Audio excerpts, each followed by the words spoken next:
Non, mais que le politique prenne des décisions, y compris qui ne plaisent pas au patron, c'est normal.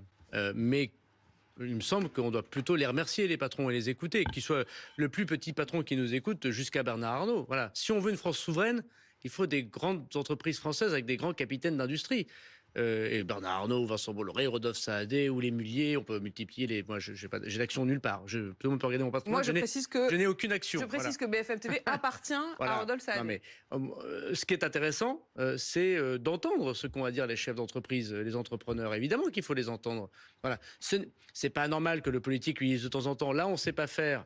On ne sait pas baisser les impôts, on est obligé d'en augmenter. Moi, j'étais contre l'augmentation des impôts, mais... Mais est-ce que c'était pas une forme de chantage, quand même, de chantage au départ? Alors, pas forcément dans la voix de Bernard Arnault directement, mais dans la voix d'autres. Et quand le patron des patrons et le patron du MEDEF dit les patrons qui partent et qui en ont les moyens, je peux les comprendre. Vous pouvez les comprendre, vous, qui partent?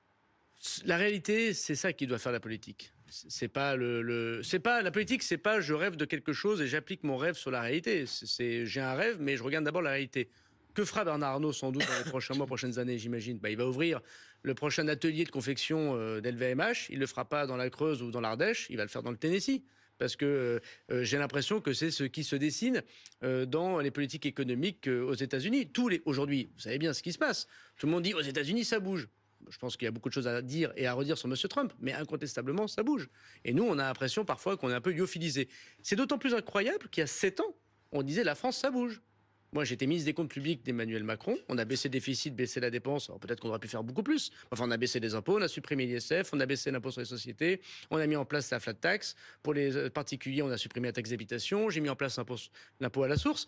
Ça bougeait. Les gens disaient, tiens, on va investir en France. Ça a marché. La politique de l'offre, ça a marché. D'abord,